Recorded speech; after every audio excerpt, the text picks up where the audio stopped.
Les chemises, elles vont directement ici, dans le bloc moteur. Et à l'intérieur de ma chemise, j'ai mon piston qui monte et qui descend. Ça crée beaucoup de chaleur. C'est pour ça qu'autour des chemises, j'ai en permanence des liquides de refroidissement. Ce que ça veut dire, c'est que ma chemise, elle doit être parfaitement étanche avec mon bloc moteur.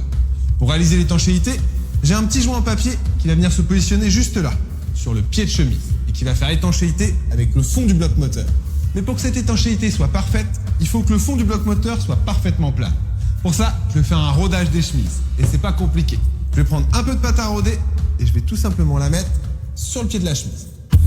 Pas besoin d'en mettre des tonnes, un peu de matière suffit. Ensuite, je mets la chemise dans le bloc moteur et je la fais pivoter. La pâte à rôder, c'est une pâte avec des petits grains à l'intérieur. Ça la rend abrasive.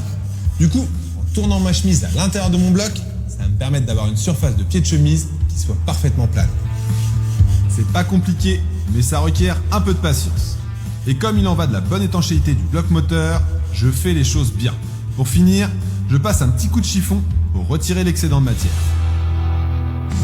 Maintenant, je vais pouvoir installer mes joints.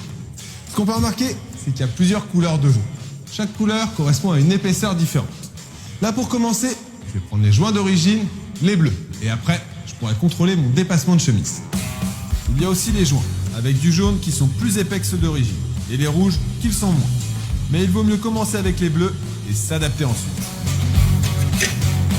Maintenant, ce qu'il faut comprendre, c'est qu'au-dessus de mes chemises, on vient positionner le joint de culasse.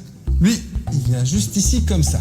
Le problème, c'est que si mes chemises sont trop enfoncées, j'aurai pas une bonne étanchéité entre la chemise et le joint de culasse. Et donc forcément, j'aurai des pertes de compression. A l'inverse, si mes chemises ont tendance à trop dépasser, je vais me retrouver avec un joint de culasse qui va être complètement bombé et j'aurai aussi des problèmes d'étanchéité. Dans tous les cas, je vais avoir un moteur qui fonctionne pas correctement, voire carrément pas du tout. Ce que je vais faire donc, c'est contrôler le dépassement des chemises. Et pour contrôler le dépassement des chemises, on utilise tout simplement un comparateur. Je l'installe sur le bloc moteur ainsi qu'une cale pour que tout soit bien maintenu pendant le contrôle. Je glisse ensuite l'aiguille du comparateur du bloc moteur jusqu'à la chemise et d'après la revue technique, il faut que mon dépassement soit compris entre 0,10 et 0,17 mm. Et là, j'ai 0,13 mm. Ça, c'est parfait. Bon allez, chemise suivante.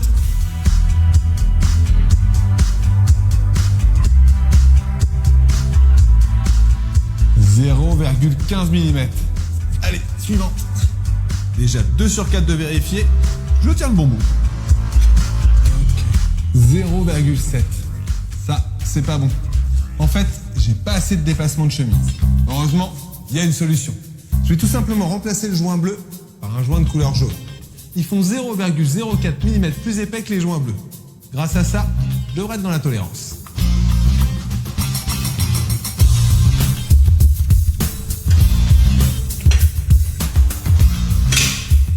0,15 mm de dépassement. C'est parfait ça.